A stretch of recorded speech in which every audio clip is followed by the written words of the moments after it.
Hi, everybody. It's Marjorie Waldo with Culture Under Fire. I'm super excited that you're here to listen to this episode where we'll make a case for the arts yet again. This episode is entitled Stagecraft and Statecraft, the Politics of Performance. In today's episode of Culture Under Fire, I'm sitting down with Jeff Perlman, who is an artist and the former mayor of Delray Beach. And we're going to discuss advocacy, censorship, and why artistic freedom matters to democracy. Jeff, thank you so much for coming today to sit with me. Marjorie, I'm thrilled to be here. I'm a big fan of the podcast. I'm a big fan of you. So let me brag about you. I'm going to give you, the audience, a few bullets of your bio, and it could have gone on for 3 pages. You've done a lot in your life. You were a New York resident. You grew up in Sunnybrook, went to SUNY, State University of New York, and got your BA in political science, which makes a lot of sense with what you've done with parts of your career, including the newspaper writing. You moved here in '87 when we were Delray Beach, which is a very funny thing. We are not any longer dull at all. And you saw at that time the potential of the city, yeah? I did. It always had great bones. Is that why you ran for mayor? I'm jumping ahead, but is that why you got involved in politics locally? Yes and no. I mean, I fell in love with the town I was covering, right? Which is a cardinal sin for journalists because right. You're supposed to be objective. But so much great things were happening in that era. It was hard not to fall in love. Well, and that he started before he became mayor. He was a newspaper journalist. And as mayor, you supported the concept for the Creative City Collaborative, which is our business name, the Creative City Collaborative of Delray Beach. Our doing business as title is Arts Garage. And you helped position Old School Square as a catalyst for downtown revitalization. Jeff has supported and served on charitable boards for education, healthcare, economics, and the arts. So he's been engaged in a lot of volunteer positions. He doesn't mind if he's not paid. Keep that in mind, because maybe you can get him to help you with something. He has always loved the arts and has been writing his whole life. He's been involved in journalism, written 2 books, has a passion for playwriting and philanthropy. Most recently, you wrote a play called The Cafe on Main, which was featured, I think, in a reading format at the Delray Beach Playhouse, and then we did a full production at Arts Garage. That was super cool. It was a full circle moment for me because I've known you since you were mayor. And that would have been, I'm going to guess, I don't remember when you were in office, but I started engaging with the city commission probably in 2004 or 5. Is that about right? You got me toward the end. I was there from 2000 to 2007. Okay. So, yeah, and I started leading that charter school that the city, you were instrumental in starting that as well for at-risk kids. And that's when I really got to know you a little bit. So we've known each other a long time. It's been great to watch your growth. I thought you did such a great job at that charter school, which I think was the first in the state to be chartered by a police department. So it was innovative. Was really innovative. Really innovative. And you took it to like a whole new level. Well, that was something else you were very committed to during your time as mayor. You were very committed to sort of community policing and supporting that concept. And Johnny Punn and Fred Glass, who were the brains behind the school concept, were really all about that at a time when our police department wasn't. Now, I mean, if you look at what our most recent group of police chiefs have done, it's amazing. We're leaders in policing, and I think it's an undertold story because the police department in this town made it safe for investment. And so there would have been a renaissance if it wasn't for the police department cleaning up the city, making it safe for people to feel they could live, work, and play here. Yeah, you're exactly right. And I think people often forget how many elements organically piece together to create beauty, right? It's not a simple thing where it just one person does one thing and then all of a sudden everything's perfect. It's not that way at all. I like to imagine like a quilt. Oh, so yeah. There's a lot of threads to that quilt, and it's beautiful, but it's like a mosaic. Yeah. And it's very, very, if you pull a thread and, you got to be careful because it could loosen something really important. But if you knit things together, you end up with creating some magic. 100%. And that's why I'm passionate about collaboration and community, because I think that you can be convinced to silo out of a fear of giving away your secret sauce. And I think that's not a great leadership trait, because I think the best leaders are people who understand how to grow stronger through other people's strength, right? It doesn't weaken you, it strengthens you. So we saw ourselves in that era as civic entrepreneurs. So entrepreneurs are willing to take risks. Now, calculated risks, but risks. And my philosophy was, if something didn't work, we would probably learn something that would make us better for next time. And I had a colleague that said, we're not up here signing death warrants. So we could take some risks. If it doesn't work out, we'll figure out a way forward. And who knows, it may work.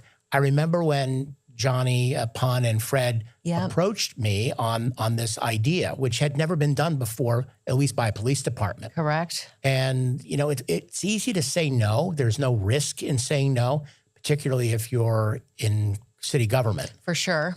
But all the good things happen when you say, yes, let's try. Yeah, if you try to keep yourself too safe, I think, then you lose a lot of the magic that can come from taking calculated risks. Absolutely. You need to make them make sense. You don't want to, throw the baby out with the bathwater, but you do want to change out the water sometimes and see if you can make it, if you can improve life. And you don't do that without taking a little risk, personally or as an institution. So, there's that saying, if you build it, they will come from Field of Dreams. Yes. The opposite is true. If they come, they will build it. So when you say yes, you get people like you that get attracted to a community that's doing things. Yes. And we quietly enable that power to go and innovate. And so you were able to take that school and have a great decade, I think it was, of changing lives. Yeah. And it would have been easier just to say no. It would have been easier, and a lot of people wouldn't have taken on the task. Even the police officers that came up with the idea, or the politicians that approved it, or the private partnership with Lauren Sheffer at the Volkswagen Volvo dealership, or if those people hadn't all come together and said, yeah, let's give this a go, then nothing happens. And I think that's a good model for how we should try to be innovative and make changes in our communities, frankly, in ourselves. I think you have to really be willing to. Absolutely. And you attract people willing to do that. You do. And that happened at the Arts Garage too. Yeah. Which was kind of started as, there's a recession here, a major recession. What's going to happen to this space? Let's activate it. Right. And look what's happened. Right. I mean, amazing. Yeah, I think it's interesting. And that was a case of the build it and they'll come for me, because I had no intention. I had started consulting and had no intention of working for anyone else but myself again. And it was accidental that I was recruited for the position. And I'm so glad. It was a real challenge. It was a real challenge and some long hours, but it was really fun to work that puzzle and bring that love of community to the puzzle of arts and culture, which is what it should be all about anyway, is our community. I was delighted when I heard that you were going to take that position, because I saw what you did at the school, and the Arts Garage, such a wonderful place, needed leadership and someone that understood the arts and had a feel for the community and for children. I thought the choice of you was fantastic. Took a while for me to prove you right, but we finally got there, you know? Got there, and then some. And then some. Mm-hmm. We're celebrating our 15th anniversary. By the time this airs, we'll have had our ribbon cutting, which is a really amazing thing. And I've been there 10 years now. Also amazing. Hard to believe how fast our lives go. So how does arts and culture go back to being mayor and being a governmental leader? What made you see the value of arts and culture in civic innovation? Why did you feel that was important? Like the work to revitalize Old School Square, which was at some point in the 80s was fenced off and just an empty lot with a building that was A falling rusted chain apart. link fence. Yeah. And, Francis Bork, who we lost last year, Amazing. led that charge. And I was a newspaper reporter when she was doing that. So I had a chance to chronicle what she was doing. Oh, so you watched that happen. I watched her, and her leadership skills were remarkable. And she was able to rally a lot of people to that cause. Right. And it wasn't an obvious decision. It looks obvious now. Right. But the conventional wisdom at the time was downtown needs an anchor. Right. And an anchor at that time was a department store. Right. So it should be a department store, it should be condos. We heard it all. But Frances like, no, there should be a community cultural center. And she was right. And I saw that as the catalyst. She was visionary in planting those seeds too, because the agreement between the school district, who actually owns the property, was, and I don't know the terms, I don't mean to speak to that, but it is required now that that space be used as a space for arts and culture. So it can't turn into a department store or condos. There's no risk of that. If the city at any point in its future would try to do that, it would result in the school board taking that property back. Yeah, and it's on the National Register of Historic Places. Yes. And it's still just a beacon for the city. It is. And if you had to locate something, if you were drawing up a city, that is Main and Main. And so what a stroke of luck that that facility was there in a strategic location. Absolutely. And what a stroke of luck that the DDA stepped up and helped to program in a time where that programming lapsed. After the foundation left, the DDA stepped up a couple of years later and helped to try to bring back some life to the space, which has been really good for us. I believe that Delray Beach is it's the same as any other community. We need something at the center that draws us all together. And that space has the ability to do that. So Especially I'm excited. now. Excited to see its future. Yeah, I am too. And it's a good inflection point to kind of reinvent for the next 25 years. Our society has changed. We're streaming. We go home. We close the blinds, and we're in front of TVs you just or screens. described my life after I leave work many days. But we're lucky in that we had a place to gather. Yes. And it's centrally located. Yes. And that played such an outsized role in the Renaissance. And we had the police department cleaning up the city and making it safe. And then you had this gathering place. Yeah. And for good or bad, this is where All America City Awards were celebrated. Right. But also after 9/11, people just spontaneously showed up on that site to talk to each other, be together. You remember the school shooting, of course, in Parkland. I do. And the students were drawn to the amphitheater. And I don't know if that was just their decision or whether it was planned by the city or not, but hundreds of students showed up at the town square to talk about what mattered to them.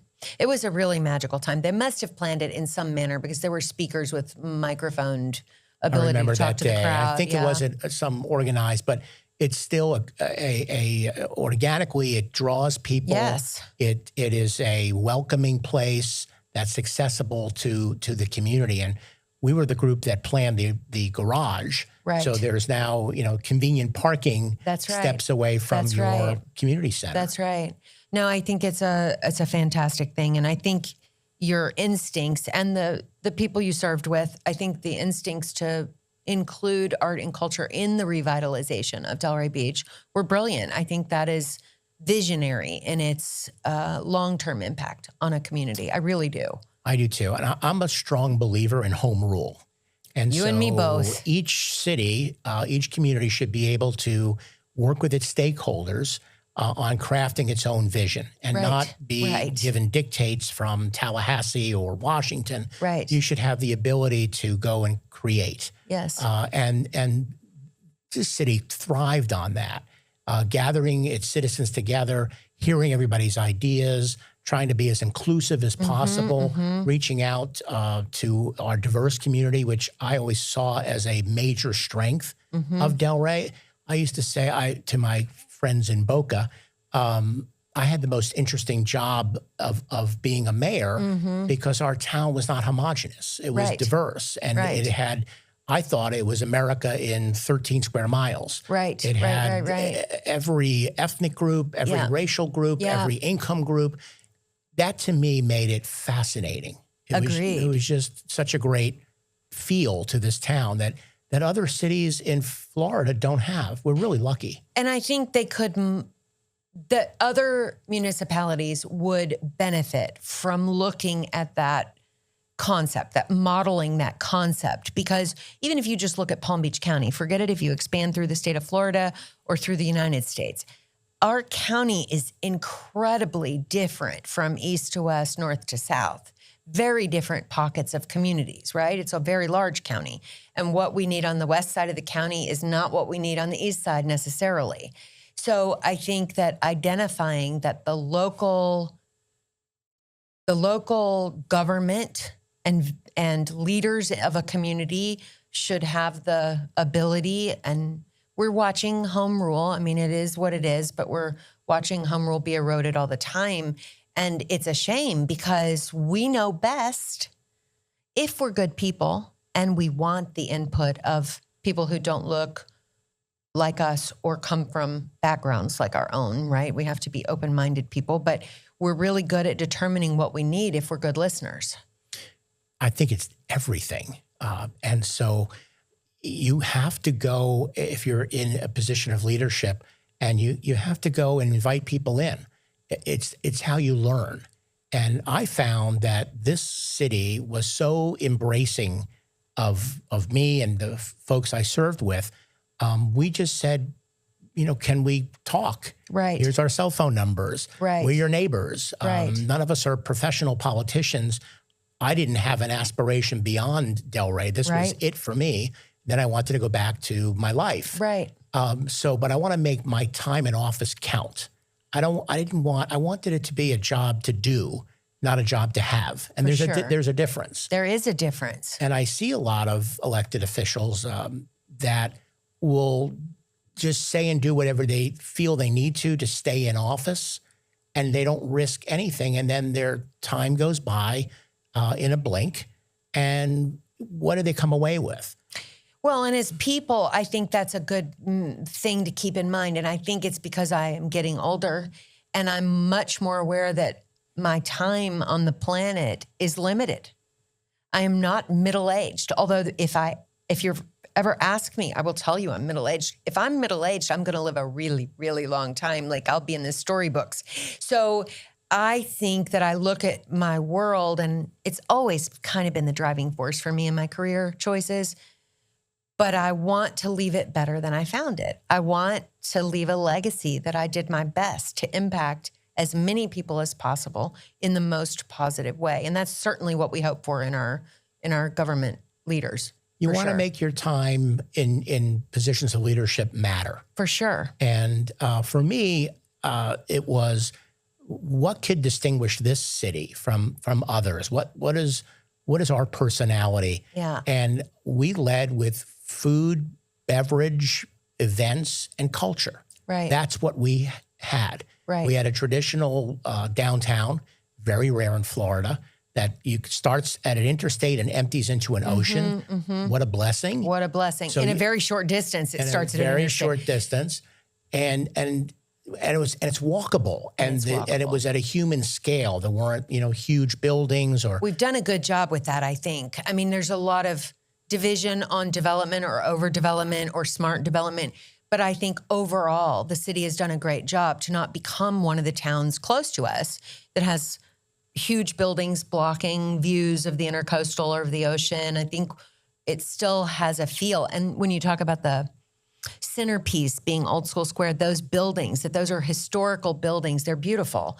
And when you drive into the busy downtown, you drive through the set community, which I hope now that they've adopted the set transformation plan, I hope that, which was, I don't know, more than 10 years coming. I mean, years in the making, yes. It's years in the making. So I'm hoping that as we see the set community become more economically developed, that the activity that we see east of Swinton at Old School Square and East, I hope that we see that as we come off of the highway and through the whole town, because I think it's magical. I think we've got something really, really special. We do. That's the vision. And it's not easy to do because you also want to make sure that whatever progress you have is inclusive of the community that has been waiting for their ship to come in economically and not displace people. That's right. And it's hard in Florida because there's so much, the market is hot, market forces are real, and these are things that, you know, we encounter as public officials or now in philanthropy, that we're working in distressed neighborhoods, how to improve the lot of people there without kicking them out or forcing them to leave. Correct. And the same happens with artistic districts where, you know, the old story is the artist will come in, transform an area, make it so valuable that they get bought out. Yes. Yeah. And we've seen that happen in Miami, and we've seen it happen in Del Rey at a smaller scale. All right. So it's clear to me how you grew your interest in politics, which is really not what I think it is. I think it's in giving back to your community and serving your community. But let's call it politics. Came from probably your newspaper writing and learning about the town, right? So how do you go from being the mayor to being a playwright? That's a big leap. And a lot of things in my life, Marjorie, I didn't see coming. Yeah. So those are the best things. Those are the best things. And it's serendipity. And just like I'm sure you didn't see being in education all these years, ending up at a facility like the Arts Garage. I did not. But how wonderful that is. Aren't I lucky? That to say yes to things. Yep. So for me, as much as I was interested in politics, I never thought I would run for office. Right. It was something to cover, write about, be interested in, talk about at the dinner table, and that was it. But I got encouraged by a former mayor here, Tom Lynch, who became a mentor to me. And he said, you know, you can do this. And it took that special person to change my thinking. Right. It took a couple of years after that conversation for me to actually do it. Right. But I did it. And then after politics, I went into the beverage business. I had no background in that, but I got recruited by Carl DeSantis, who was invested in Celsius at the time.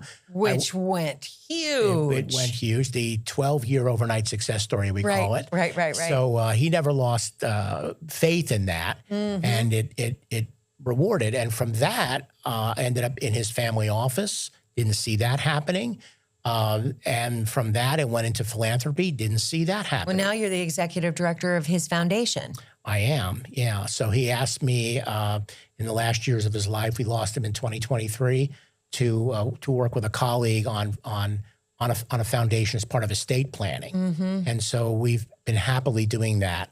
I didn't see that coming. I wish it had come 10 years ago because I too am not middle-aged. Right. And I wish I had. I think we're running neck and neck. I think we're running neck and neck. Yeah. Although you're getting better. I don't know about that, but good, nice compliment. But playwriting, for me, I've always loved to write. Yeah. And I was going to Theater Lab on the campus of FAU, where they do new plays. New plays. And I never failed to be moved or aggravated or just everything they did there was just resonated with me. Isn't it interesting? I'm going to interrupt you explaining this because I think it's very interesting. We also just lost Lou Tyrrell. Yeah. Who had a lot of influence on the theater community in South Florida for some time, but he was the director of theater arts at Arts Garage before I came. Actually, my students from the old school were given performances just for them where they got to talk to the actors. These were students who would have never seen a play in their lifetime. So cool. And then he started Theater Lab at the FAU campus and stuck with his passion, which was new material, emerging artistry. And they did a great job. And Matt Stabile, yes, he's going to carry that vision. Yeah. Remarkable. And we would go and I would say, you know, I would love to give this a try. I don't know if I'd be any good at it, but I wonder if I can do it. So it just started as simple as that. And I got an email press release, I think, from the Delray Beach Playhouse about the Playwrights Festival that they do every year. and they were asking for short plays. Right. And I had been working on something which became Cafe on Main. Okay. And I found the courage to say yes and hit send.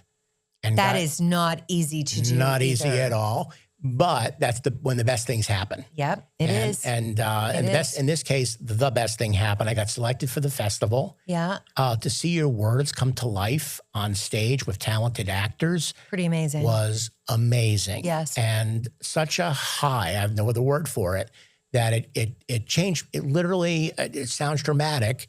It changed my life because I don't think it's dramatic at all. Obsessed with it. I think that it does. The arts do that. It does.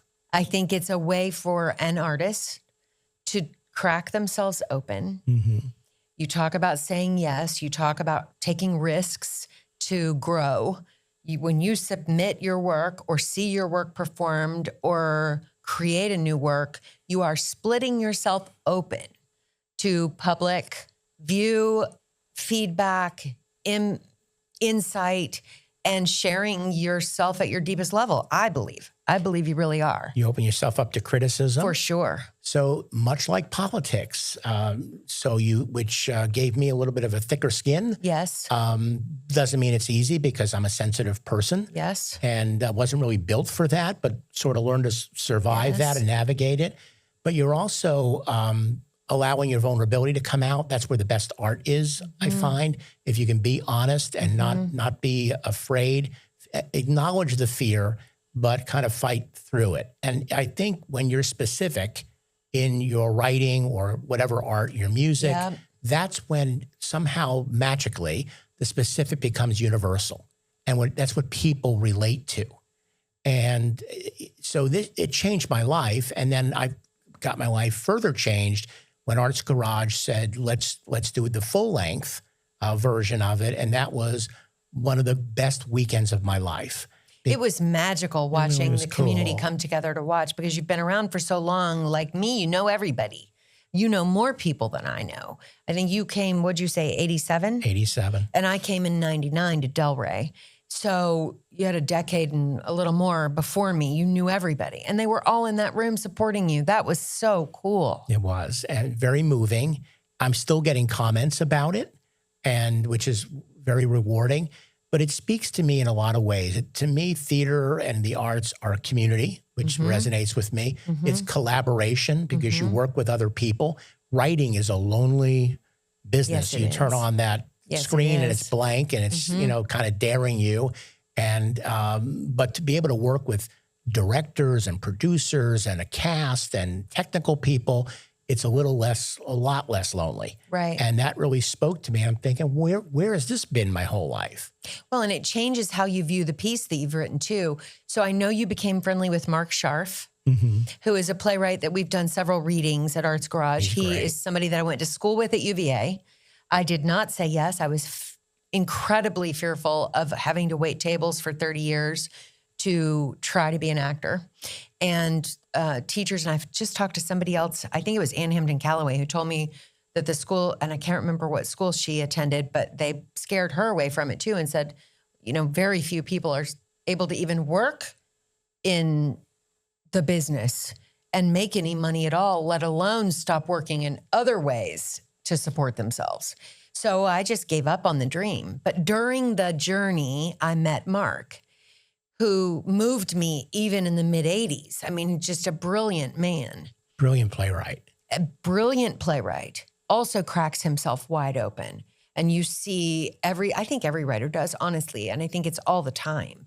Because you are really, everything we feel as humans is in fact universal. It may not be every single person in the universe who feels what you feel, but there are many, many people who can latch on to the theme you're covering in whatever writing you're doing, whether it's poetry like I do, playwriting, news articles. We can find something to connect to through that writer's words. It's really important stuff. I think it's the most important stuff because, everything that we kind of fret over, we won't even remember in a year or two. But culture is what endures. Art is what endures. And it reminds us that of our humanity at a time when we desperately need to be reminded of our humanity. Yes. It's about empathy and compassion and feeling emotions and leaving the theater and talking about what you just saw for the next week. Yes. It's invaluable. Yeah, I agree. It's really magical. And what I love about being able to witness whatever discipline of the arts I see at Arts Garage is I love seeing the audience response. I was interviewed for an article recently, and the interviewer asked me what was the most magical or something moment that I'd experienced. And first of all, I couldn't pick just one, but they were all related to how we were making people feel. So even if it's a tribute band, there's nothing more magical than watching, say, a Motown act on the stage and seeing an audience who grew up with their parents who listened to Motown, like me, or listened to Motown when they were young, disappear from their bodies. I don't mean really. I mean, you can still see them and they're dancing and they're singing and they're happy, but they stop worrying about what's bothering them. They're not thinking about what they read in the New York Times or saw on Fox News or how much money is in the bank account or is their daughter okay, or all the things that we all carry all the time. We all carry these burdens, right?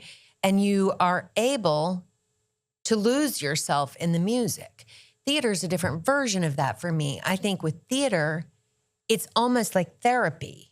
And now more and more therapists are actually using arts-based methodology in their practices, theater being one of them. Because if you are watching something, whether it's somebody else's story that's very different from your own, or whether it has elements that remind you of yourself, you're working through some stuff when you're watching that piece on the stage. I really think it's super important. Incredible insight. And I've been working through something for 20 years that happened when I was mayor in 2005, when we had a shooting outside of a school dance and a 15-year-old child was killed. And my daughter was the same age at the time of this shooting of the young man that was killed. And that stuck with me. I wake up seeing his face today. I mean, I think about it every day.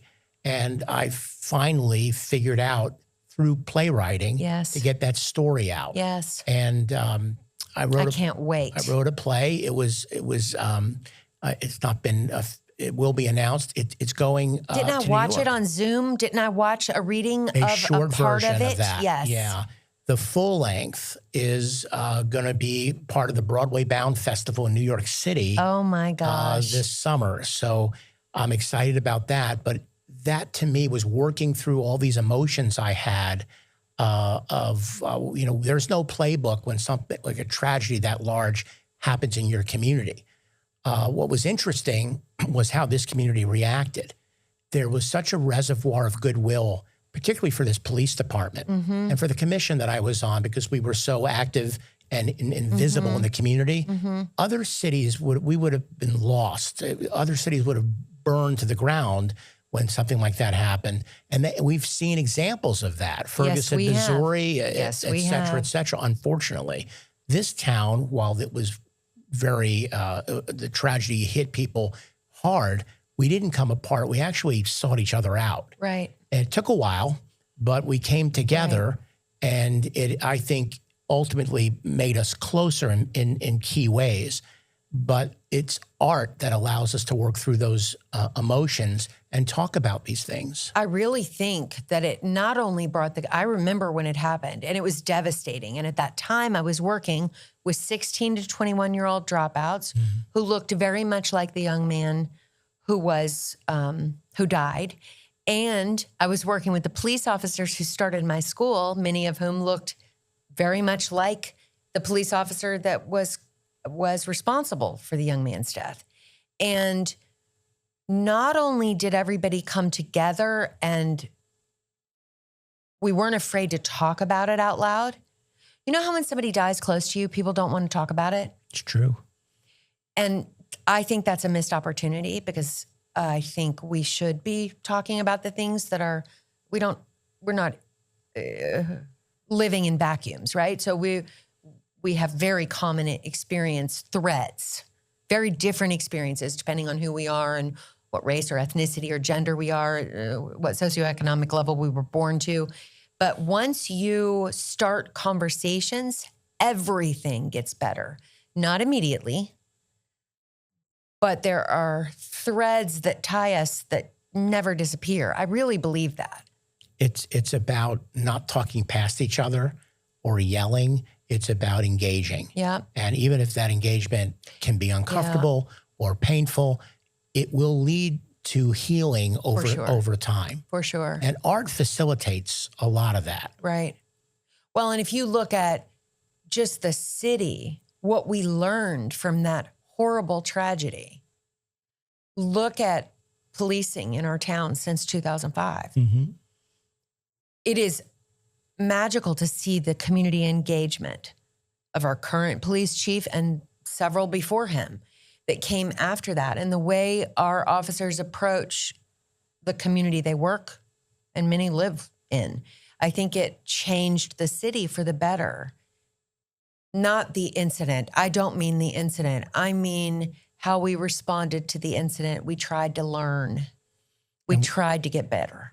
We did. And I think people appreciate that effort, that vulnerability, not having all the answers, going into people's living rooms and engaging them as people, hearing the pain, feeling the pain. It was all necessary to learn. So hopefully it never happens again here. I wish I could say that for the rest of the country. Right. But if we don't talk about these things, how do we learn? You don't. You don't. You can't erase what happens. I mean, you can rewrite history for yourself as a human being, or you can try to rewrite history of your community or the country or the world, but it does not get rid of what happened, and it doesn't get rid of how what happens in our past affects us in our present or futures. It shapes us. And I think, to go back to something earlier that you said, Marjorie, I think there's something about storytelling and music and art that it's in our DNA, and it just feels natural to either be an artist or to consume art. Agreed. Which is fine. It's if you can't paint or sing, to consume art or go to theater, it's all important. It's what grounds us, and I think it's what brings us together. Agreed. 100%. And so does the country. Overwhelmingly, I think it's like 67%. I read it during City Commission the other night. Americans for the Arts did a study, and I want to say that 67%, or maybe the number was higher. There was one metric that was 67% and one was 75%. But how important arts and culture are to people who live in the United States. They want that to be a part of their communities. They want to participate and share experiences in that way. I see it, art, culture, as essential civic infrastructure, and it should be looked at as infrastructure. So just like you have roads and bridges and pipes and all these things that need to be maintained, you do need to support local arts. It's what distinguishes us from other places. Otherwise, you could live anywhere. Yep. But, having an arts garage, having an old school square, these are important things that makes people fall in love with where they live. It's true. And I'll tell you two quick stories. One, Kelly Smallridge, the CEO of the Business Development Board of Palm Beach, talked about how that's one of the pieces, the vibrant lifestyle of a community, that draws the businesses that she tours through Palm Beach to determine if they want to put their business here. And it doesn't mean that the large business, for example, wants to plant itself in Delray Beach, but its people might want to live in Delray Beach because of how vital their personal lives can be because of the art and culture that we have. The other example is I talked to a gentleman who's a CEO of a company that has a base here as well as in New York. And he hosted the founder of this company over a weekend. And during that weekend, the founder bought a house in Delray Beach because of the vibrancy of the community that he saw when he came here. Those are important things to remember. And it's measurable if you care to measure it. Completely measurable. And some of it is intangible. Yes. I've seen what the Arts Garage has done. And, it's a cool venue. When we did the cultural plan, that was on my watch, we commissioned the cultural plan, Yep. which led down the road to The things. Coletta Report. The Coletta Report. Her advice, which was by talking to a bunch of locals in typical Del Rey Yes. fashion, was don't compete with Fort Lauderdale or West Palm Beach. You don't need to build a Broward Center or a Kravis Center. Those are wonderful. What you need to be doing is intimate artistic experiences, just like she was describing the Arts Garage and places like Old School Square where, it's a 300-seat theater at the Crest. Right. That's very intimate. That's not intimate. A 3,000 seat. Your black box is phenomenal. Yes. So you're going to get a very different experience as a consumer of the arts in venues such as Arts Garage and Old School Square than you would get in a larger venue. You're part of it. You truly can connect with the artist on the stage if in a smaller theater. That doesn't mean that I don't love the anonymity of sitting at the Kravis and watching a big show, right? I love that too. But there is something really cool about watching the energy from the stage collide with your own. It's a really cool thing. Yeah. There's room for both. But our positioning in the cultural landscape is intimate experiences that they can't get elsewhere. Yes. And it fits the size of Del Rey and the feel we've tried to maintain for it to be a village by the sea, right? We've tried to maintain that concept of intimate experiences aligns with what kind of city we want to be. And then think about how alluring that is. If you're a business person coming here, where do I make my company's headquarters? Yep. Or it could be next door. Right. But my people will have a place to go. Or if you want to live here, retire here. If you're a young family, if you're going to find a place to afford here, these are the things that make it invaluable. Agreed. I agree 100%. It's everything. And it's really, I think, magical that we have had leaders who've seen forward to that. And I hope our leaders continue to fight for it. I do want to talk about, and I don't know when this episode will air or what the status of this bill will be, but I think we should talk briefly about censorship and artistic freedom, more importantly. And I'd like to hear about it from your perspective. How important is it for you? And this is cheating because I've had conversations with you about this. So I kind of already know how you feel, but I want you to talk to me about how important is artistic freedom when you're putting fingers to the keyboard or ink to the paper. How important is that to you to be able to produce something that really is not censored? It's everything. Why? Because I think the best art is honest. So if you can't be honest with yourself or hopefully an audience that may see or read your work, what are you doing? Right. To me, it's everything to be able to feel free to say what's on your mind, and hopefully back up those feelings, build a case. Yeah. It's everything. And I think I know about the legislation you're referencing. Senate Bill 1134. Yeah. It scares me. It's very much censorship. There's no way around it. No. There are ways to wiggle within the legislation, I believe, and I've talked to, for example, Senator Lori Berman briefly. She did a legislative update along with House Representative Rob Long at a city commission meeting a few weeks ago. And I spoke to her briefly about this legislation. And she said even the legislators in Tallahassee kept asking, well, what about this or what about this? And so the sponsors of the bill kept tweaking it and adding provisions for certain situations. So I think that there is room in this particular legislation for at least I hope there is, for local governments to interpret the law if it is signed by the governor, which I don't believe as of this recording that it has been. I hope that local governments because it's truly targeting what counties and cities can do, and who they can contract with, who they can support with grants, who they can contract with for vendors, let alone arts and culture. So I'm really hoping that the leaders in our town are visionary enough to understand that there is space between the words, that we can defend the value of what we do. And courage. They'll need vision and courage. Because the provision includes removing local officials in violation of this. Correct. So I just don't believe that Tallahassee should be prescribing. Leave it up to local communities. Home rule works so far. It should be sacred, home rule. I think so.